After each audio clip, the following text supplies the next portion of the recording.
बोलान में जाफर एक्सप्रेस पर हमले के खिलाफ कौमी असेंबली का ऐवान यक आवाज, मुत्तफ़िक़ा करारदाद मंजूर। पाक फौज और कानून नाफिज करने वाले इदारों को खैराज तहसीन, दहशत गर्दी के खिलाफ खड़े होने का आज़म। वज़ीर आज़म शहबाज शरीफ कोयटा पहुँच गए, अमन व अमान की सूरत हाल और दीगर उमूर पर जायजा इजलास में शिरकत करेंगे। जाफर एक्सप्रेस पर हमले और यरगमाल बनाकर कत्ल किए गए 25 अफराद की मैयतें मच पहुँचा दी गईं। शनाख्त के बाद आबाई इलाकों को मुंतकिल की जाएंगी। पाक फौज के ऑपरेशन में बाजियाब करवाए गए मजीद 47 मुसाफिरों को मच से कोयटा पहुँचा दिया गया। 29 जख्मी भी कोयटा के अस्पतालों में मुंतकिल। तमाम मुसाफिरों की हालत खतरे से बाहर। कोयटा से अंदरूनी मुल्क जाने वाली जाफर एक्सप्रेस और चमन पैसेंजर ट्रेन आज दूसरे रोज भी मुअत्तल। जाफर एक्सप्रेस ट्रेन दहशतगर्दी के पीछे भारत है। पाकिस्तान अपनी सरहदों के बाहर से प्लान की जाने वाली दहशतगर्दी का शिकार है। जाफर एक्सप्रेस पर हमला भी बैरून मुल्क बैठी क़यादत ने करवाया। तर्जुमान दफ्तर खारजा शफकत अली खान की ब्रीफिंग, कहा इस वाक़े के दौरान ट्रेस शुदा कॉल्स में अफगानिस्तान से राब्तों का सुराग मिला है। दहशतगर्द अफगानिस्तान में अपने साथियों से राब्ते में थे। दहशतगर्दों की अफगानिस्तान में महफूज पनागाहें हैं। पाकिस्तान बारहा अफगान उबूरी हुकूमत से मुतालबा करता चला आया है कि BLA जैसे दहशतगर्द ग्रुपों को अपनी सरजमीन के इस्तेमाल से रोके। तर्जुमान का मजीद कहना था कि पाकिस्तान तोरखम सरहद को खुला रखना चाहता है। ये प्रोपेगेंडा है कि पाकिस्तान तोरखम सरहद को खुलने नहीं दे रहा। बिलावल भुट्टो जरदारी का कौमी असेंबली में वज़ीर आज़म से नेशनल एक्शन प्लान 2 लाने का मुतालबा। कहा कि सियासी तकसीम का फ़ायदा मुल्क दुश्मन उठा रहे हैं। दहशत गर्दी के खिलाफ सब मुत्तहिद न हुए तो बलूचिस्तान में जो आग लगी है वो पूरे मुल्क में फैल जाएगी। बिलावल भुट्टो जरदारी की सियासी जमातों से दहशत गर्दी के खिलाफ मुत्तहिद होने की अपील। कहा कि नवाज शरीफ ने पहला नेशनल एक्शन प्लान बनाया, कोई वजह नहीं कि शहबाज शरीफ नेशनल एक्शन प्लान 2 ना बना सकें। कौमी इशूज़ और बैनुल-अक़वामी साजिशों का पार्टी सियासत से बाला होकर मुकाबला करना होगा। बिलावल की सदर जरदारी के पार्लियामेंट से खिताब के दौरान PTI के शोर शराबे और एहतजाज पर तनकीद। कहा कि सही सियासत करनी है तो मुल्क के दूसरे मसाइल पर भी आवाज़ उठाएं। जाफर एक्सप्रेस पर दहशतगर्दों के हमले के बाद PTI के सोशल मीडिया अकाउंट्स ने जो किया पूरी कौम ने देखा। ये शोहदा की तौहीन करते हैं, ये इक़्तिदार की जंग लड़ सकते हैं, मुल्क की सालमियत की नहीं। जिनकी पनीरी मार्शल लॉ में लगी हो वो हमें ताना देते हैं। वज़ीर दिफा ख्वाजा आसिफ की कौमी असम्बली में PTI पर इल्ज़ामात की बौछार। कहा अपोजिशन से दरख्वास्त है कि एक शख्स के इक़्तिदार की नहीं मुल्क की बका की जंग लड़ें। बलूचिस्तान में सरफराज बुगची बगैर किसी अबहाम के दहशतगर्दों के खिलाफ बयान देता है। ये दहशतगर्दों के खौफ से बयान तक नहीं देते। उन्होंने इस्लामाबाद पर 4 हमले किए। क्या दहशतगर्दों पर खैबर पख्तूनख्वा में कोई हमला किया गया? कोई शर्मो हया होती तो वजीर दिफा ख्वाजा आसिफ आज मुस्ताफ़ी होने का ऐलान कर देते। PTI रहनुमा असद कैसर का ख्वाजा आसिफ पर जवाबी वार। अमन अमान के लिए कौमी इत्तफाक़ राय पैदा करने का मुतालबा। कहा कि तवक्को थी कि आज वजीर दिफा सानह बलूचिस्तान पर बात करेंगे, पार्लियामेंट को एतमाद में लिया जाएगा, लेकिन उसके बरक्स हुआ। ख्वाजा आसिफ के दिलो दिमाग पर PTI और सोशल मीडिया छाया हुआ है। वो बलूचिस्तान में अपनी नाअहली का मलबा PTI पर डाल रहे हैं। सूरत हाल से कैसे निपटें ये बताना हुकूमत की जिम्मेदारी थी।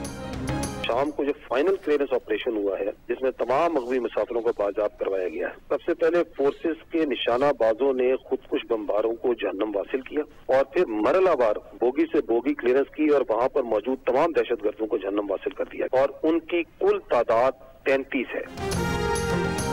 जाफर एक्सप्रेस के वाक़े ने गेम के रूल्स तब्दील कर दिए। DG ISPR lieutenant general Ahmed Sharif ने कहा है कि जाफर एक्सप्रेस को निशाना बनाने वाले तमाम 33 दहशतगर्दों को जहन्नुम वासिल कर दिया गया। क्लियरेंस ऑपरेशन के दौरान किसी मुसाफिर को नुकसान नहीं पहुंचा। दहशतगर्दों ने सिक्योरिटी फोर्सेस के ऑपरेशन से कबल ही ट्रेन के 21 मुसाफिरों को शहीद कर दिया था। वाक़े में FC के 4 जवान शहीद हुए। दहशतगर्द अफगानिस्तान में अपने सहूलतकारों से राब्ते में थे।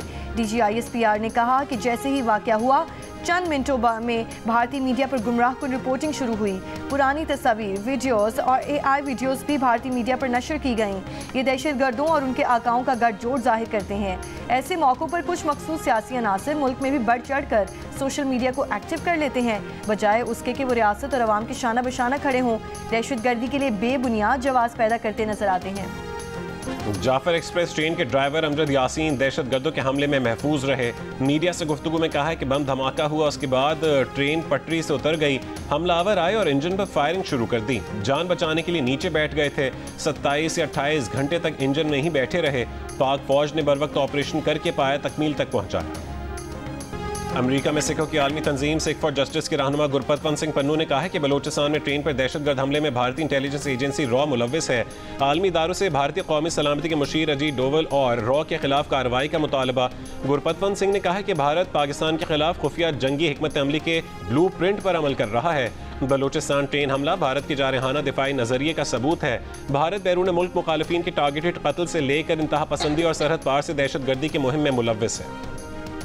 आलमी बिरादरी की जाफर एक्सप्रेस पर दहशतगर्द हमले की मजम्मत। तुर्क वजारत खारजा का हमले में जानी नुकसान पर ताज़ियत का इजहार। फ्रांस का अलमनाक सूरत हाल पर पाकिस्तानी अवाम के साथ इजहार यकजहती। आज़रबाईजान का मुतासरीन से इजहार ताज़ियत। तर्जुमान चीनी वजारत खारजा का दहशतगर्दी के खिलाफ पाकिस्तान की हिमायत जारी रखने का अयादा। कहा, चीन किसी भी शक्ल में दहशतगर्दी की सख्ती से मुखालफत करता है। अमरीकी सफारतखाने ने अपने बयान में कहा है कि अमरीका और पाकिस्तान का मजबूत शराकतदार रहेगा ताकि शहरियों की हिफाजत यकीनी बनाई जा सके। जाफर एक्सप्रेस पर हमले की जिम्मेदारी कबूल करने वाली तंजीम को अमरीका आलमी दहशतगर्द ग्रुप करार दे चुका है। तर्जुमान ईरानी वजारत खारजा ने कहा है कि दहशतगर्दी के खात्मे के लिए ईरान पाकिस्तान की मुआवनत करने के लिए तैयार है। यूरोपीय यूनियन की सफीर ने कहा है कि हमारे दिल पाकिस्तान के मुतासर खानदानों के साथ हैं। सिंध असम्बली में वज़ीर आला मुराद अली शाह ने दरियाए सिंध से 6 नहरें निकालने के खिलाफ करारदाद पेश कर दी। कहा, यह ऐवान वफाकी हुकूमत से पानी के मामले पर तमाम स्टेक होल्डर से बातचीत और मुज़ाकरात का मुतालबा करता है। दरियाए सिंध में 6 नहरों की तामीर गैर कानूनी है। सिंध को पानी की कमी का सामना है। सूबे के आईनी हुकूक की खिलाफ वर्जी की जा रही है। ऐसे किसी मंसूबे को मंजूर नहीं करेंगे जिससे सूबे में पानी की कमी हो। जाम खान शोरो बोले कि पानी की गैर मुनसिफाना तकसीम कबूल नहीं। सिंध के पानी पर डाका डालने की कोशिश की जा रही है।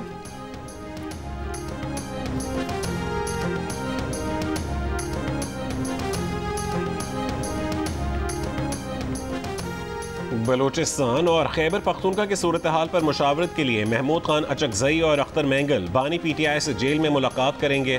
तर्जुमान मुत्तहिदा अपोजिशन अख्तुमज़ादा हुसैन यूसुफजई की तस्दीक। चेयरमैन PTI बैरिस्टर गौहर का इजहार लाइल्मी। कहा कि उन्हें इस मुलाकात से मुतालिक कोई इल्म नहीं। वफाकी वज़ीर एहसन इकबाल ने कहा है कि इस वक्त सियासी नहीं बल्कि मुआशी और इक़्तिसादी ग्रैंड अलायंस की ज़रूरत है। चैलेंजेस का तकाजा है कि हम मिलकर दहशतगर्दी को शिकस्त दें। जाफर एक्सप्रेस के वाक़े के बाद हमें आंखें खोल लेनी चाहिए। मुल्क में इंतशार और आपस की लड़ाइयों से परहेज़ करें। हम हमेशा बातचीत के लिए तैयार हैं। अपोजिशन जमातें पार्लियामेंट के अंदर अपना किरदार अदा करें। एक सवाल के जवाब में कहा, मौलाना फजल रहमान पुराने दोस्त हैं, ना वो नाराज़ होंगे और ना उन्हें नाराज़ होने देंगे। बानी PTI ने इस्लामाबाद हाई कोर्ट में जजेस ट्रांसफर का नोटिफिकेशन सुप्रीम कोर्ट में चैलेंज कर दिया। दरखास्त में इस्तदा की गई है कि जजेस के तबादले का नोटिफिकेशन गैर कानूनी और गैर आईनी है, उसे कलअदम करार दिया जाए। दरखास्त में वफाकी हुकूमत और चारों हाई कोर्ट्स को फरीक बनाया गया है। IMF का रेवेन्यू बढ़ाने और अखराजात कम करने पर जोर। पाकिस्तान और IMF के दरमियान इक्तिसादी जायजा मुज़ाकरात जारी। अगले माली साल के अहदाफ पर मुशावरत। ज़राए के मुताबिक IMF को बताया गया कि अगले माली साल टैक्स रेवेन्यू का हदफ 15,000 अरब रुपए से ज़्यादा रखने की तजवीज़ है। बैरूनी माली ज़रूरियात के लिए 20 अरब डॉलर से ज़ायद दरकार होंगे। अगले माली साल मौशी नमू बढ़कर 4% से ज़्यादा रहने और महंगाई की शरह सिंगल डिजिट तक महदूद रहने की तवक्को है। पाकिस्तान की राइट साइजिंग इक़दामात के तहत सरकारी खजाने पर मज़ीद बोझ कम करने की यकीन दहानी। IMF को बताया कि मुख्तलिफ महकमों में मुलाजमीन को रज़ाकाराना तौर पर रिटायरमेंट की पेशकश की जाएगी।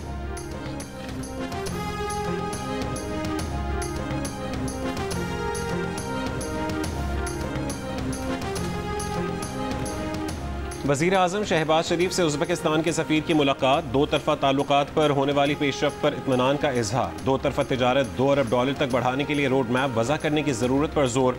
उज़्बेक सफ़ीर ने कहा है कि उज़्बेक सदर ताल्लुकात मजबूत बनाने और सियासी ताल्लुकात को इक़्तिसादी ताल्लुकात में तब्दील करने के लिए पुरअज़्म है।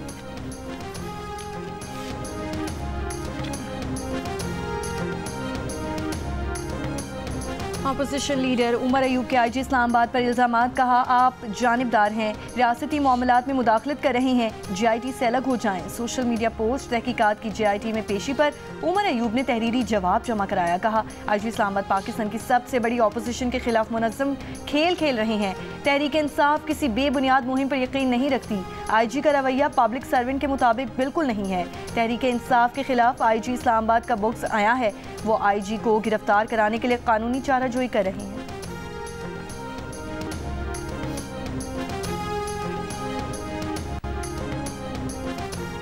सवाल ये है कि सिविलियंस का फौजी अदालतों में कोर्ट मार्शल 1973 के आइन के मुताबिक है। क्या ये कोर्ट मार्शल आर्टिकल 175(3) और आर्टिकल 10(a) के मुताबिक है?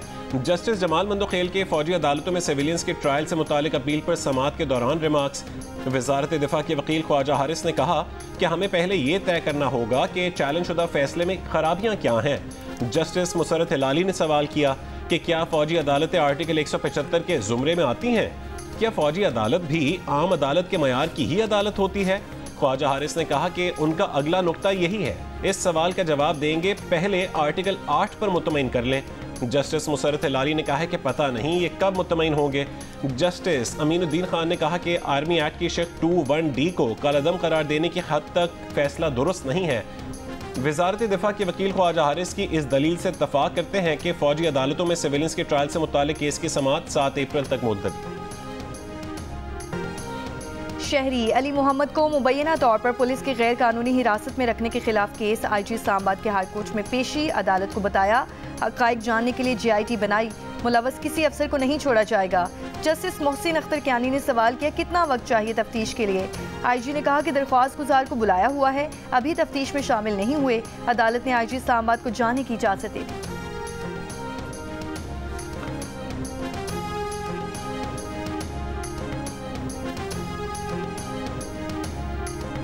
वफाकी वज़ीर सेहत मुस्तफ़ा कमाल का पंजाब, सिंध और बलूचिस्तान के वज़राए सेहत से टेलीफोनिक राबता। सेहत के शोबे में मिलकर काम करने पर इत्तफाक। मुस्तफ़ा कमाल ने कहा है कि मिलकर काम करने से सेहत के शोबे में दरपेश चैलेंजेस और मुश्किलात को कम किया जा सकेगा। सेहत के शोबे में नुमाया बेहतरी लाई जा सकती है।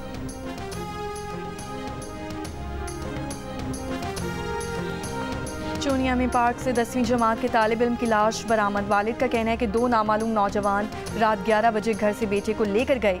सुबह इत्तला मिली कि बेटे की लाश पार्क में पड़ी है। खुदकुशी का ड्रामा रचाने के लिए बेटे के हाथ में पिस्तौल थमाया गया।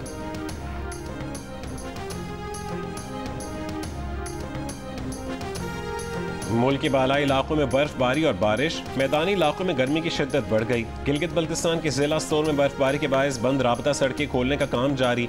आज़ाद कश्मीर की वादी नीलम में भी कहीं हल्की कहीं तेज़ बारिश।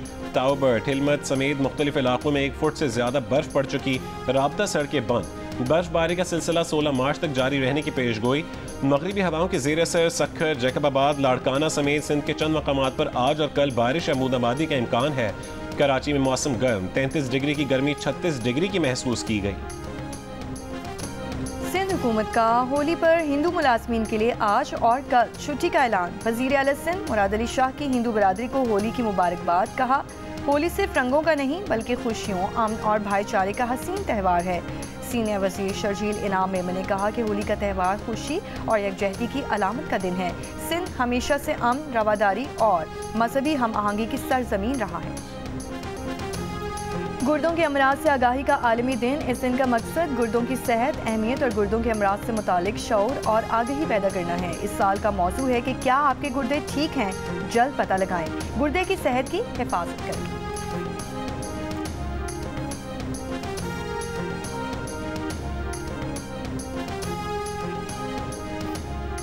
रिपब्लिकन पार्टी के रहनुमा जनरल जैक बर्गमैन की अमरीकी पाकिस्तानी कम्युनिटी से गुफ्तगू। जनरल बर्गमैन पाक अमरीका ताल्लुकात मुस्तहकम करने के लिए पाकिस्तानी अमेरिकन रिपब्लिकन क्लब से मिले। मुलाकात में पाकिस्तानी अमेरिकन कम्युनिटी में सियासी शमूलियत बढ़ाने की ज़रूरत पर जोर दिया। जनरल बर्गमैन ने कहा है कि अमरीका और पाकिस्तान की दिफा, सिक्योरिटी और तालीम में ताउन की बहुत अहमियत है। जनरल बर्गमैन का दहशतगर्दी के खिलाफ आलमी सतह पर मुश्तरका कोशिशों पर जोर।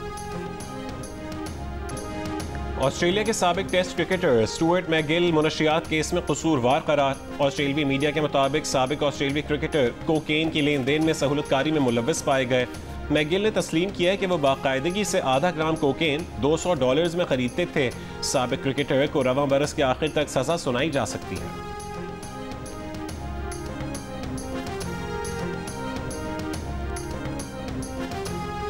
पाकिस्तान क्रिकेट टीम दौरे न्यूजीलैंड के लिए क्राइस्टचर्च पहुंच गई। कौमी टीम आज आराम और कल से ट्रेनिंग का आगाज करेगी। पाकिस्तान और न्यूजीलैंड के दरमियान 5 मैचेस की सीरीज का पहला T20 16 मार्च को खेला जाएगा, जिसके बाद 3 वनडे मैचेस की सीरीज भी खेली जाएगी।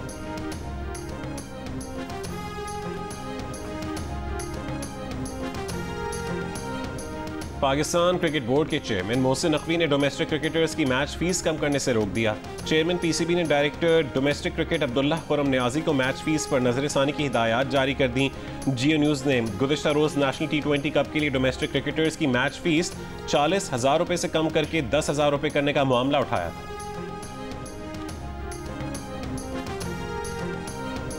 जलेबियां बनाकर गुजर बसर करने वाले इंटरनेशनल फुटबॉलर मोहम्मद रियाज की मुश्किलात दूर होने लगीं। वज़ीर आला खैबर पख्तूनख्वा अली अमीन गंडापुर ने हंगू के फुटबॉलर से CM हाउस में मुलाकात की। मोहम्मद रियाज को 10 लाख रुपए का चेक दिया। महकमा स्पोर्ट्स में बतौर फुटबॉल कोच मुलाजमत भी दे दी। मोहम्मद रियाज का CM हाउस बुलाने और मावनत करने पर वज़ीर आला अली अमीन गंडापुर से इज़हार तशक्कुर। मोहम्मद रियाज का मामला द न्यूज़ और जियो न्यूज़ से उठाया था।